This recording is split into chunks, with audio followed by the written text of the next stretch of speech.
Good. Okay, so welcome to our second community presentation for MPSD budget. Just the goal for these is just really to open the dialogue and start sharing more with the community about the budget and budget process and sort of what makes it all up. So just to provide more awareness. So, our objective today, we're going to cover a little bit of the larger themes of how the budget is created from a fund perspective, from major expense areas, and then a little bit about how we plan and how we evaluate data. So just a quick overview and review from the first session. So we talked about revenue limit and equalization aid, and that is serves as the base for the Fund 10 budget. So that's why I wanted to just provide a little bit of a review on this. So, and throughout the presentation, I'm going to use a little bit of what's called Baird Analytics, and Mary's going to be joining us very shortly. When we work with Baird and other districts and we compare information, a lot of times we ask ourselves, how do we compare on certain things? Are we similar to other districts? Are we different? And a lot of times there are things that are unique to just our district alone, and then sometimes there are things that make us very similar to other districts. So you'll see there are dashboards and stuff I'll share, and we'll go into what's called the analytics itself. So in the analytics, our school district has a nice ability when we want to evaluate where we compare to other districts to use what's called just filters here. So we can look at all sorts of things from size of district. We can look at Manitowoc County schools. Today we're going to focus on Manitowoc County schools and then districts that are 4,500 students to 6,000 students. So that'll give us kind of the similar or a small number of just a small sampling to kind of see and compare.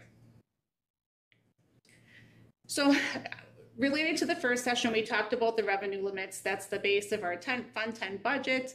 And this is just a little bit of a history of our revenue limit. It's hard to see some of this stuff, but our overall revenue limit has grown over time. You see 3 different colors on here. There's a blue, a purple, and a yellow. Those just show the different parts of the revenue limit. The blue part is sort of the guaranteed portion. So if you see at the far right, our gold portion has sort of grown over time. We have our operational referendum amounts, and that adds to our overall revenue limit authority and helps and increases our per pupil spending authority. So one of the interesting things that happened going into the 23-24 budget was that the low revenue ceiling increased. So we received more money per pupil, so that really helped our Fund 10 budget.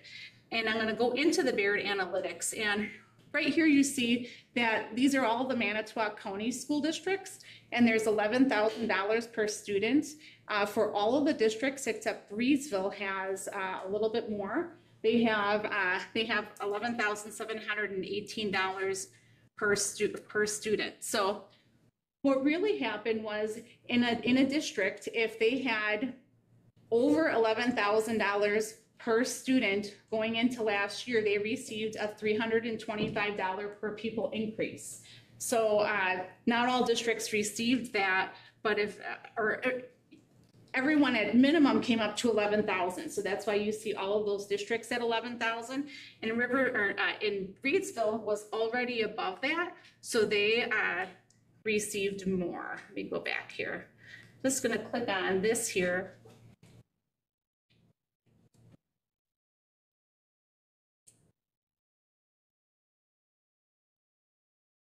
And when we go into this here,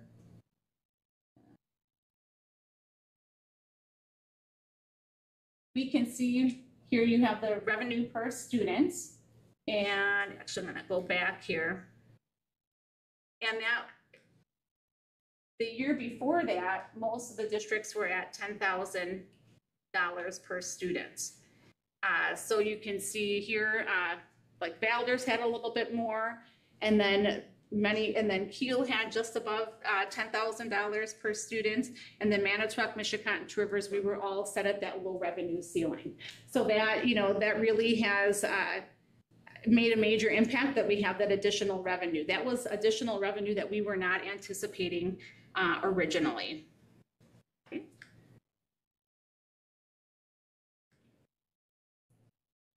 So when you have that full revenue limit, there's two main pieces of that, your equalization aid and then also your tax levy. So the aid is our primary revenue that we receive from the state, and it's based on many big factors. We're not going to dig into that as much because we covered that more in the first session, but your equalized value and your aid membership, which is made of the primary accounts of students in January and September, voucher students, summer school, and then shared costs, those things together all help calculate your aid.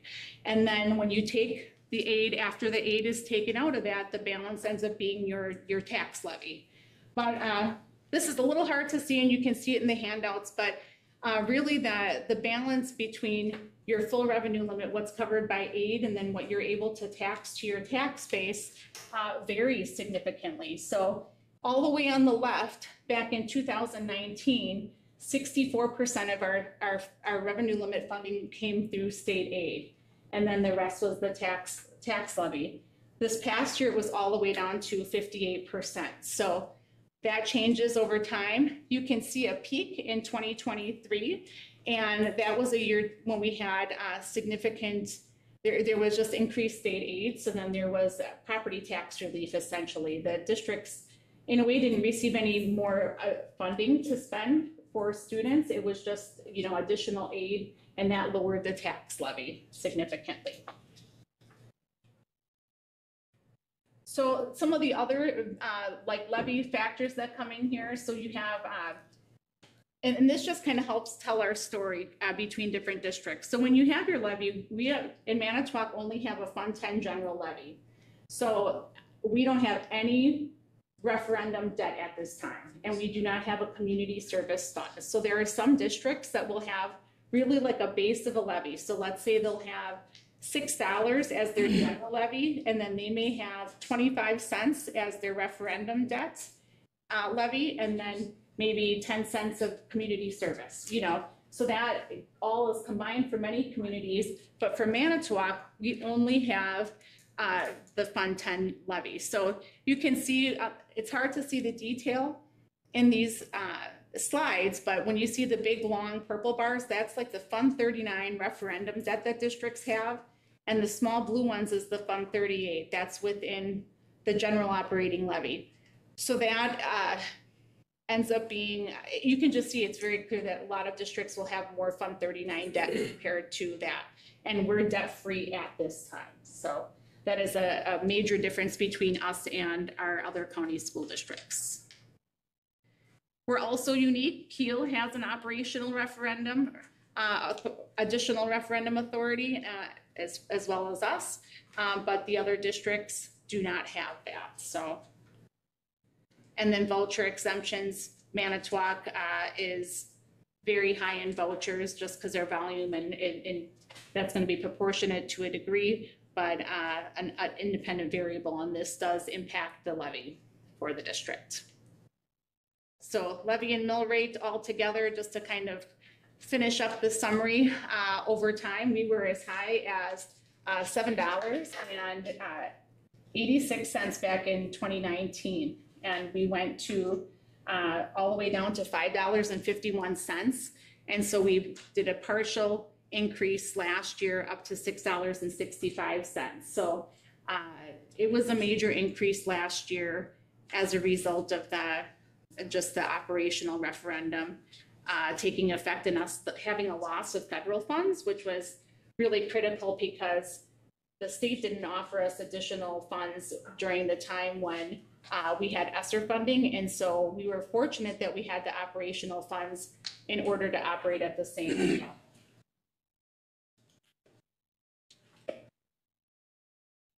So just going over to the main budget pieces, when you in the paper, what the district is required to publish is sort of a budget notice. And then we also publish throughout the year different budget amendments and publications that show the budget in summary. Okay, so our ledger in Manitowoc Public School District is 12,000 accounts large. It's huge. So about 10 years ago, before they changed and went to school-based accounting, I think we had like under 3,000 accounts for expenses, and now we're far larger at this time. So as a basic overview for MPSD, for, there are main buckets and funds that things are split up into that you'll hear about quite often. And there are different rules to the game, so to say, with each of the funds. So Fund 10 is really our day-to-day operations. That's the main primary fund that we have. The Fund 21 is our special revenue fund, and that's used for all gifts and fundraising. We run all of that through there. Our special education fund is very critical. It's used to record the cost of providing special education services for students with disabilities, and that's an awesome charge that we have to provide those services to those students. And we're always required to, with Fund 27, cover expenses that do not come from special education aid from Fund 10. So that is a major talking point. Going into this year, we're receiving 33.3% funding for special education from prior year expenses. It comes nowhere near covering the cost of what special education costs are. And so annually, we're transferring over close to $9 to $10 million to cover those costs. Fund 38 and 39, we don't utilize those funds right now. That's non-referendum debt service and then referendum approved debt service. We do use Fund 46. That is the Long-Term Capital Improvements Trust Fund. That was established several years ago, shortly before I came to the district. And the really nice thing about that fund is that the district is able to take unspent funds at the end of the year and shift them into that fund and get aided on that. So if you remember back to the beginning of the presentation, we talked about that full revenue limit authority that we have. And you always want to maximize your aid. And when we make a transfer over to that fund, it's one way we can maximize aid and then essentially lower the tax levy and have an impact there. Our Fund 50 food service, that's an important fund as well. All of our food service transactions come through Fund 50, so they have to all be recorded there. Fund 50, through the pandemic, with the pandemic feeding, there were high claim rates, very, very high claim rates. So we have a substantial fund balance in there right now. I think we're down to around the $800,000 mark after this last year. And our goal, especially with offering district-wide CEP, is to continue to offer that program, but then also get it to a level of sustainability so that we can continue to offer that when our fund balance gets even lower, and to continue to maintain that program. So within the budget, like, you have the funds, that's your big major layer, and then in each fund, we have major categories of revenues and expenditures. So with revenues, we have transfers, we have local sources, so that's where, like, your tax levy is recorded. So that's one main thing that you'll see when we publish the budget. You'll see the tax levy, the total amount. This year it was $25 million. So then you'll see that in the posted budget.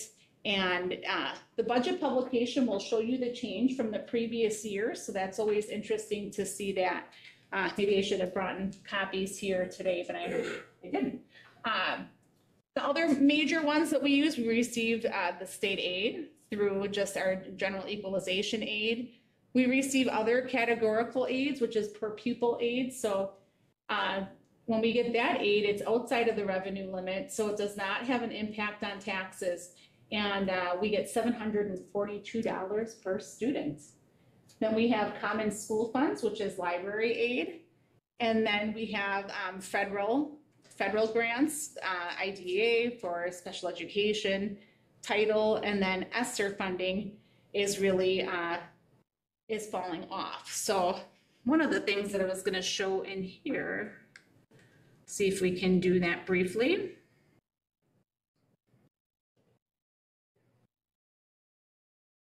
links are designed to work. So there's different, you know, the major thing to watch here is we had 12% federal revenue in 23. Then in 22, so let's see here, 12% here, 12% in this year. And then let's see if it changed. And it was about, actually, hold on a second, my bad. Federal revenue was 12% in 23, 12% in 22, and then 6% in 21. So, and that was the 2021 school year, that was the beginning of the pandemic. So it increased to 12% the last 2 years. When you see 24, it'll go down a little bit because this year we only had about $1 million left in ESSER funding. And, you know, similar to other school districts, it had to be spent by September 30th of this year. So that's all done, and just federal revenues will go down in general. So in the beginning of the pandemic, they talked about that as your, you know, preparing for your fiscal cliff. We were very fortunate in our community because we have the operational referendum to sort of smooth that out and help us get through that. For many districts, that is a substantial challenge. So on the objects and expenditure sides, the two main pieces of or expenditures that we have as a district are your salaries and benefits. If you can see on here, salaries is 53%, and then benefits is 23%. So all in all, I mean, it's a huge, it's the majority of our budget. Purchase services are the blue section, and then we have other capital objects and smaller expenditure items. So that's where staffing becomes such a large portion of how we work to problem solve through our budget, and when we have discussions over time, just because it's one of our largest expenditure areas. So, you know, yeah. Number 4, the non-capital and capital objects, those are pieces that, you know, just the items that we purchase and the purchase services. Really, when you look at the building budgets, they account for, when it's like the materials that we purchase for learning account for about 1% of our full budget, which is kind of mind-blowing in some ways because it has such an impact, and there's so many things that get purchased on a daily basis to support education. But when you have you know, other things to your like salaries and benefits through payroll, insurance, transfers, vouchers, and other large expenditures, it's interesting that those expenditures end up being a lot less in the grand picture. So on the budget publication, they talk about functions from 3 major areas, and that is instruction, support, and non-program transactions. So as a district, we work to communicate through that budget adoption and through these major areas where we are spending our money. So that's just kind of an interesting thing to see where we compare to other local districts. And up here on this picture is just the primary instructional functions. And one thing that when we look at other districts, we have to kind of keep in mind is how when we, like everyone records things a little differently. So when I worked out in Valders, they only use, you know, a different function, like 1200. So you'll see up there that it's recorded. Valders looks a little bit different compared to us. Not wrong, it's just a different style, but then it just sometimes isn't always 100% apples to apples. Typically your elementary expenses get recorded to the pink area, and then the green or the bluish area, oh, I have it backwards. The blue area is more the elementary, and then the pink area is more of the secondary. Now I'm going to take you here to show you this because it's a little interesting.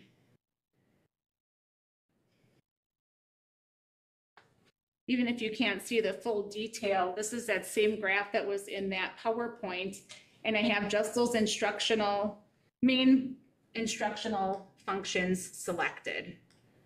And what I'm going to show you is this is, how we rank between all of the districts in comparison. So like with per pupil spending. So we have the ability through this tool to evaluate and look at where our spending is. So we can say, okay, at this level, are we spending the same per student as other districts? And we can see where our spending is higher than other areas. So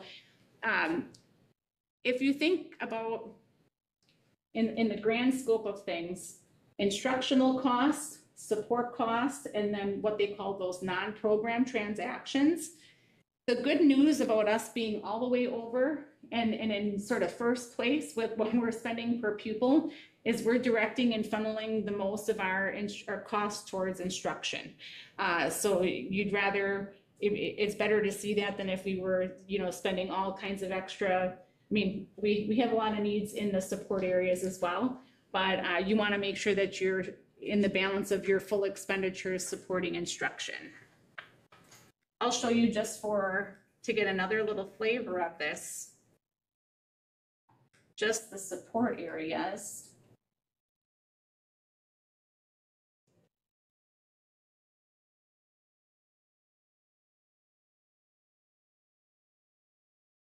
When I select the support areas, we end up being the lowest spending district on the support areas in the Manitowoc County schools.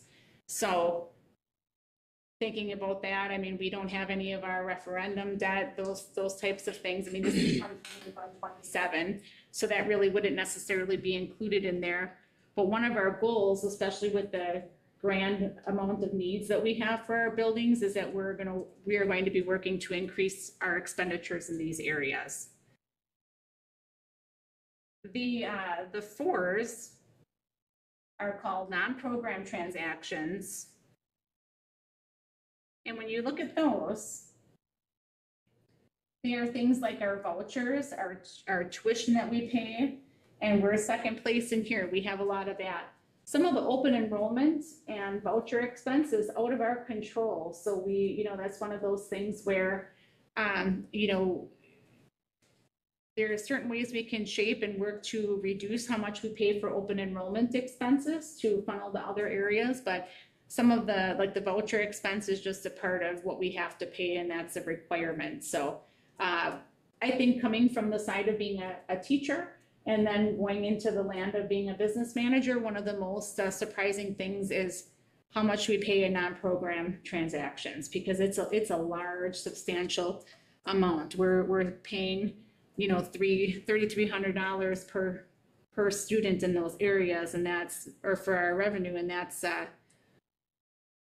or for our expenditures per pupil, and that's a substantial cost. See if I can just switch here. If I go to the same things that we just looked at, but we looked at districts that are size 4,500 to 6,000, and we are second highest for the program expenditures. And I believe we're middle of the road for the program expenses.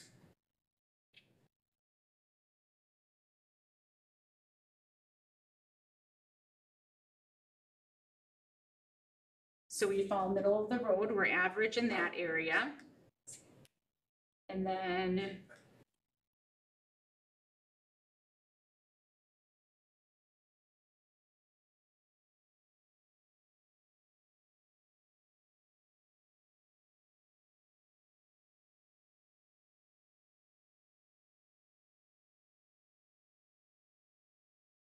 when you select all of the instructional aspects, we are spending the most per pupil in this area. So it's just, it's kind of hard to see in there, and I have a little bit of it in your packet, but that's just, kind of interesting to see where those expenditures come in, and we can drill down even further into more detail. I just thought for the sake of this presentation, we just keep it basic. But I think it's kind of interesting to see on those three overarching areas, we spend a lot, our main focus, that's our main business, is instruction, and that's where we're focusing most of our expenditures at this time in the budget.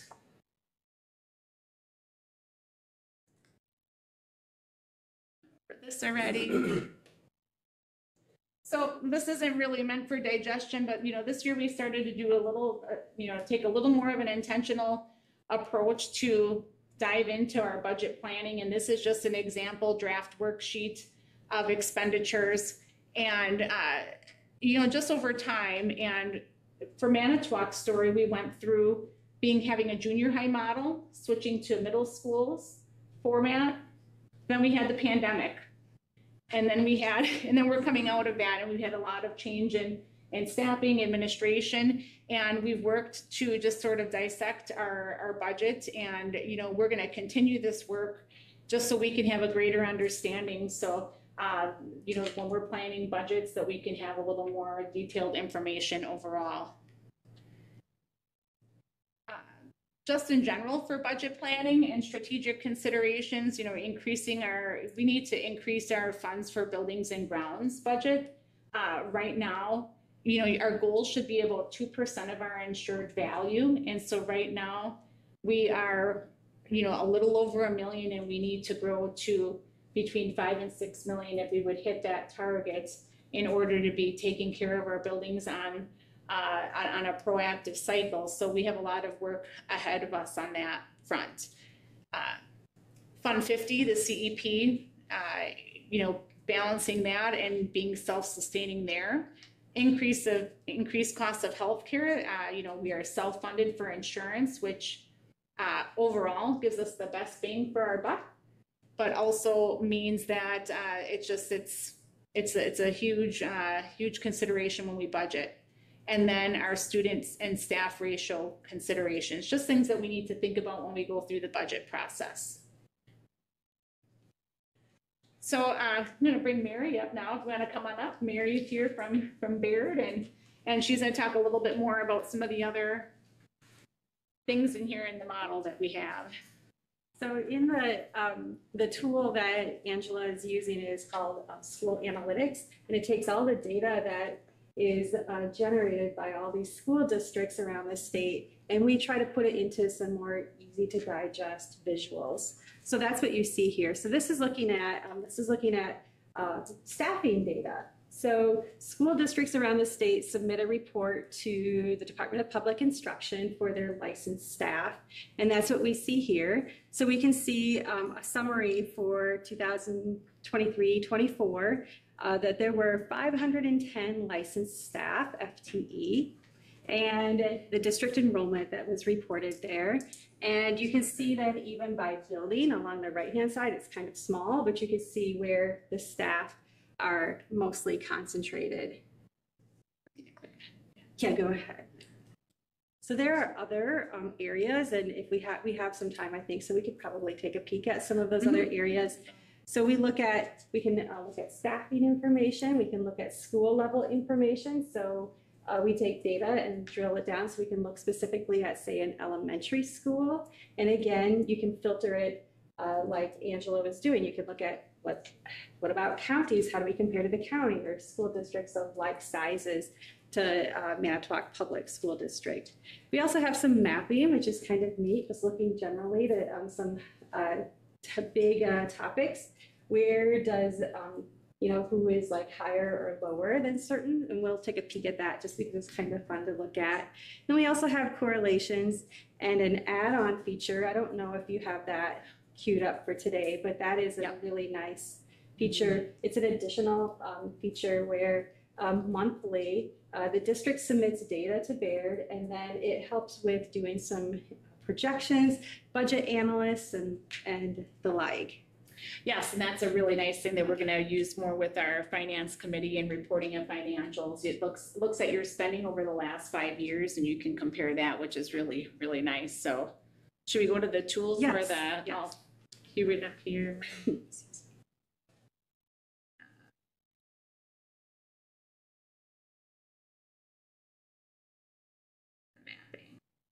So the mapping here, you can see is so in this map, it is looking at our open enrollment net aid transfers. And so do you have this down? This is for CESA 7? Yes. Okay. So for CESA 7, you can see that. Actually, hold on one second. I think that Do we have some filters in there? I think I do. 6 and 7 is Yeah. a little bit bigger than that. But what we're looking here is the net open enrollment. So with open enrollment, you have revenue for the students who are coming into the district, and then you have expenses for those students who are going out. And what is the net difference in that? And so on that map, you can kind of see the districts that have positive revenue versus negative revenue. So do districts receive more revenue in because they have more net revenue, more revenue than they have expenses? And so that's what we're going to see on this map. Can you go? Yep, it shows some of them more in the, yeah, this has everyone up here. So I think more of the top 5 districts in the top here. So yeah, you can see, this still doesn't look quite right though. Yeah. Here. So you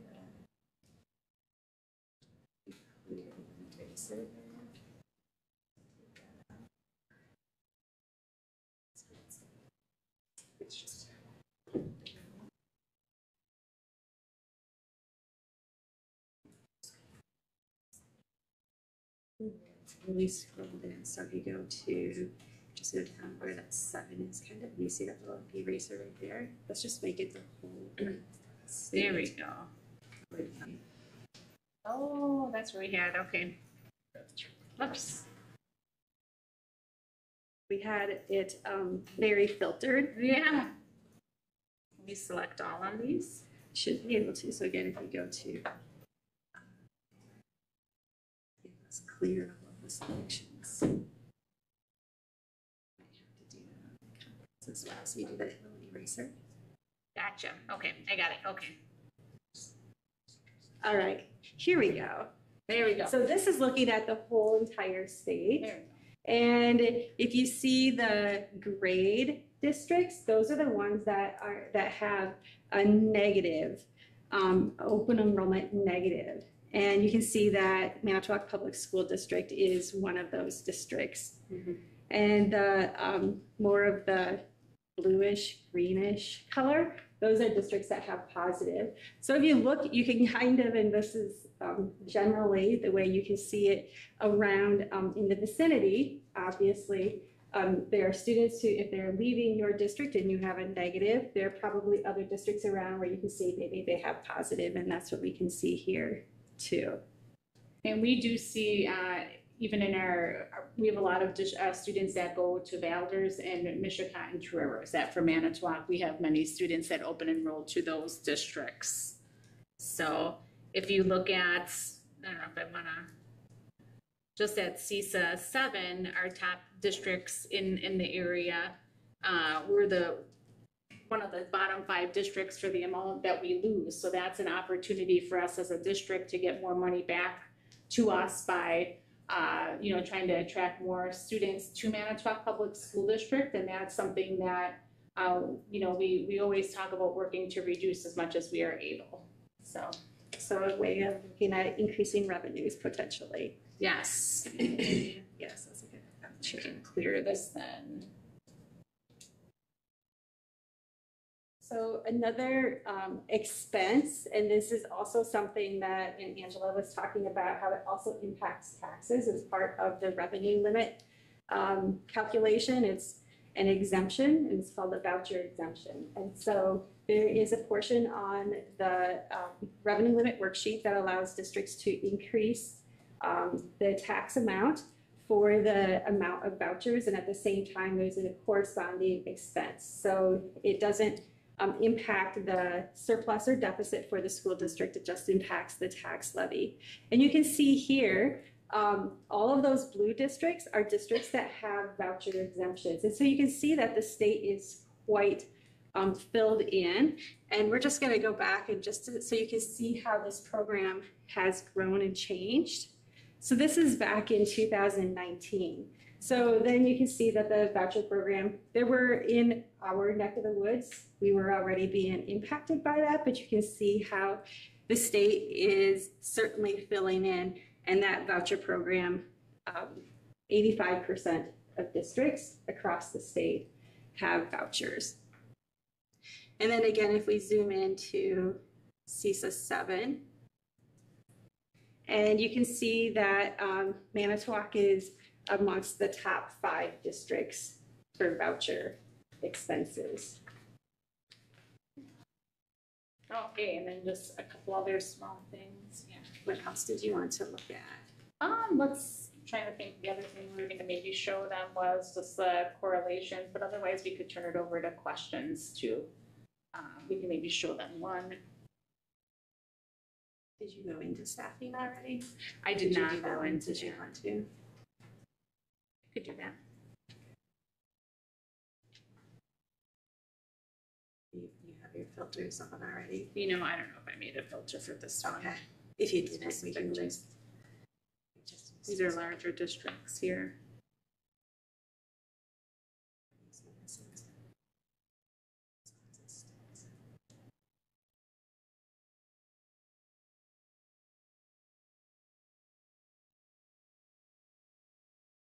Okay.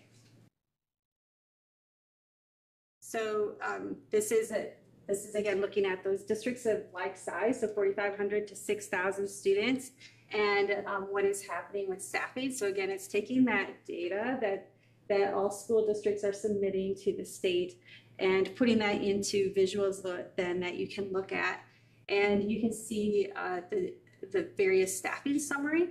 And it's one thing to look at your staffing summary for your school district, but then it's nice to know, well, how do we compare to our peers? And so then that's when we have, you can compare and look again. So you're gonna see some of these districts are looking familiar now because you've been looking at those with those larger districts, how Manitowoc Public School District compares. And one of the things that you can look at, so you look at staffing FTE, and it can depend if you have 4,500 students versus 6,000, obviously you're going to have a different number of staff. So it's nice to look at that then. How many staff do we have per full-time equivalent student? And that's what this chart is looking at. How do we compare if we look at all of our staff compared to our students? How many students do we have per staff, or how many students do we have per teachers? That's the chart on the right-hand side. And you can see in, we don't have this there. We don't have it sorted so you can see really visually, but you can see for sure that Manitowoc is not heavily, or actually has a low student to staff teacher ratio. So that means that Manitowoc has only 9.19 students per FTE. So they have a lower student to teacher ratio versus some of the other districts where it looks like the highest is in the Hamilton School District at 15.6. So they have a lot more students per one teacher. And I think that this correlates with what you were seeing on the district is putting a lot of money into instruction and saying this is what we're here for and this is where we're putting our money. So you can see how that plays out. And we look at all this data, our executive team has used these tools to compare when we look and see it. Are we matching up? Are we competitive with what teachers are being compensated with in other districts? And that these are the tools that we use for that to kind of bring that in and evaluate. So we can look at like health insurance coverage, what's offered across the state. So it's very, very interesting. So yeah, I mean, that's the main gist of it. We wanted to just kind of show off some of these things and open it up for questions. Yes, please. Just a quick question. Do you know what Manitowoc considers the average student per teacher is? For the last year, that's not loaded in here quite yet. So that one, it was saying 9 here, the student staff ratio. I think usually we're around 12 or 13 though. I think that that's typically where we are. That varies from year to year. Yes. Okay, thank you. Yes. I apologize first of all for being late. I was available, but I heard you use the term teacher, but I also heard you use the term FTE full-time equivalent. Yes. So are they the same? Because full-time equivalent in my business is not the same. Correct, because sometimes, I mean, the majority of our staff are full-time, but sometimes it's not, you'll have some part-time staff within that, so, that's, I think it takes basically all of your FTE added together, I think, is a sum, I think, more or less, so.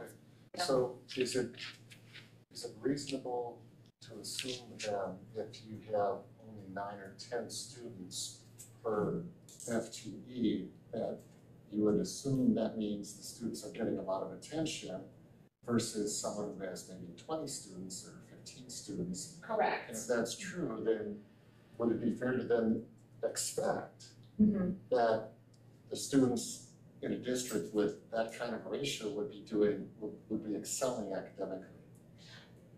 It's, there are a lot of factors that play into all of that, so, generally that would be the pattern. So I think too, where our student staff ratio, I want to see here one other year. And I just don't want to, dig it up now, but I think we varied between 9, that came down there, and I think we might have had something with a reporting number. I think we're usually closer to, we are lower than some districts, which does cause us to have to look at that. You can look at it a couple different ways. You can say, well, you're staffing heavily, and you could use larger staffing ratios. The correlation, there's a lot of different ways to look at that, where the achievement comes in, so. Right. Yeah, and I understand that. There's a lot of different factors. So I'm kind of oversimplifying it, I'm sure. But I guess if I think about, performance, then I would expect better performance with that kind of attention. So if we're not seeing that relative to the other districts, then what other factors are influencing the students' performance such that it's maybe not correlating so well with the amount of teacher investment we're making? Yeah, there's a lot that goes into that is a whole, no, I know exactly what you're saying. I mean, there's not one simplified answer to that, and there's such a varied amount of needs, and sometimes we'll have more staff, you have your general ed staffing, but then you have your special education staffing too, and so these numbers are going to take your staffing for all. And so, and we can drill them down by special education versus that, and we're, our staffing ratios are very similar to other districts in the area for that. So, definitely the staffing ratios is something that we're going to have to look at as a district. But you're right, that's the quandary you end up in as a district, because we could say, well, we're going to have larger class sizes, but then if we're already struggling with achievement, are we going to end up, putting ourselves in a worse condition by doing that? So those are important, critical questions. So, yeah.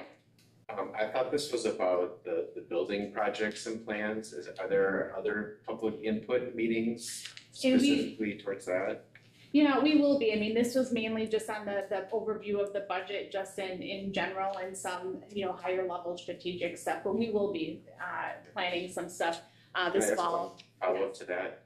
Yeah.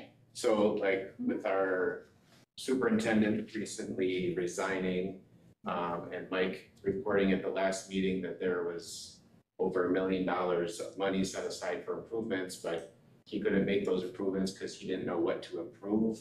Like, do we have any direction for what we're doing with that money in building projects? So right now what we are doing is we have the full audit from CISA 10. So we're looking at that audit, and it's weighted in a bunch of different categories. So you look at that, and we're going through, and so they had projects in 1 to 2 year span, then up to 5 years, and then 10 years. So right now he has gone through and is working to prioritize what is really truly like, we have so many needs, there's such a critical mass of needs, like what are we gonna tackle first? And so we're working to prepare that through, the beginning of this, point in the year, and to prepare for summer projects for next year. So, and we are actually gonna have some additional tools. We use Baird Analytics, but we're also gonna be using a tool called ClearGov, where we're gonna be able to publish our capital improvements plans online and share that more with the public. So that is, a tool that more municipalities use and in some other states, and then we're starting to use it in Wisconsin, and we have that in Manitowoc too. So, we have a lot of work to do, of course, in that area. So, there will be definitely more to come on that. So, yes. One more kind Oh, of you're fine. You're good. a follow-up to that question, because I too was expecting this to be a focus more on the buildings, because that's sort of what I thought I read about the notice about this meeting, but that's okay.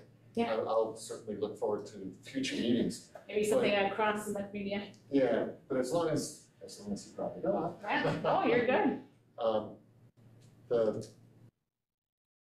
The amount of repair work that's required, I mean, the numbers seem to be kind of substantial. Mm-hmm. And I'm just curious if you can comment on, because that didn't just happen overnight. No. So this has been building for years. Yes. Is there a reason why we hadn't addressed some of this stuff earlier on? Was it just budget constraints, or just we weren't paying attention, or what? No, it's budget constraints. I mean, I think the big thing for districts for that revenue limit formula, I mean, I think that's where it was funded, you know, with the approach and supported with inflation through about 2009. But at that point, they stopped funding it, you know, at the same level. And so we would get about $17 million more annually if they would have kept pace with inflation. And so that's huge. So, That's really huge. yeah, and so like when districts went through Act 10 and in other challenges at that time, they had to, you know, make several choices. So you know, hindsight's always 20/20, and you know, it's hard to know what variables were at play then, but I know that our district started using operational referenda, you know, to add to our revenue limit authority.